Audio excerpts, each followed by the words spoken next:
Si vous êtes au pouvoir, alors il faut accepter une chose très simple. Vous n'êtes pas au-dessus de la critique. Quand on voit des déclarations comme celles qui circulent, nous avons les moyens d'aller vous chercher même dans votre lit. Alors une question s'impose. Est-ce comme ça qu'un pouvoir démocratique répond à ses citoyens? Parce que franchement, si vous êtes allergique à la critique, il faut nous le dire clairement. Dites simplement, nous ne voulons pas être critiqués.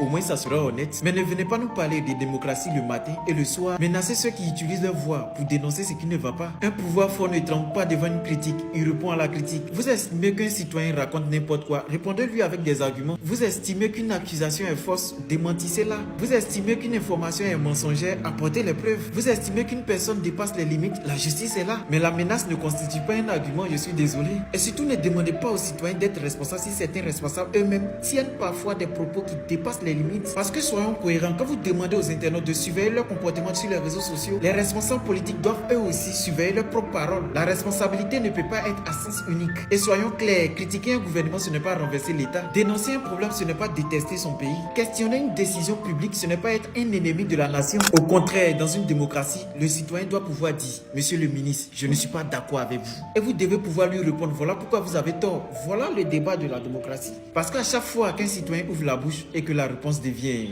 on connaît chez toi, on va venir te chercher, on sait où tu habites. Alors permettez-moi de poser une simple question. À quoi sert les débats démocratiques? Les réseaux sociaux ne sont pas des tribunaux, c'est vrai. Mais le gouvernement n'est pas un espace sacré où toute critique serait interdite. Nous devons tous respecter la loi, tous. Le citoyen comme le ministre, l'activiste comme le responsable politique, l'opposant comme le militant du pouvoir. Et justement, si certaines personnes vont trop loin, que la justice fasse son travail dans le respect de la procédure. Pas besoin de transformer la parole politique en menace. Parce qu'un pouvoir qui répond à une critique par une menace donne surtout l'impression qu'il n'a plus d'arguments à opposer. Et moi, je vais vous dire quelque chose. Ne demandez pas aux citoyens d'avoir peur de vous. Donnez-leur plutôt une raison de vous respecter. Répondez aux problèmes qui soulèvent, répondez aux questions, répondez aux critiques. Parce qu'on peut emprisonner une personne, faire supprimer une publication, faire taire une voix. Mais on ne peut pas emprisonner toutes les critiques d'un pays. Et si vous voulez vraiment une démocratie, alors acceptez son principe fondamental. Le pouvoir gouverne, le citoyen observe et le citoyen a le droit de critiquer. Dans le respect évidemment, mais le respect ne signifie pas le silence. Alors si vous êtes au pouvoir et que vous êtes allergique à la critique, préparez-vous à prendre votre traitement, la démocratie. Parce que tant qu'il y aura des citoyens, il y aura des questions. Tant qu'il y aura des problèmes, il y aura des critiques. Et tant qu'il y aura une démocratie, le pouvoir devra rendre des comptes. Un pouvoir qui ne supporte pas la critique ne devient pas plus fort en menaçant les citoyens. Il devient simplement plus fragile aux yeux du peuple. Et comme le dit chez nous, qui sème le vent récolte la tempête. Mais oui, voilà des manières.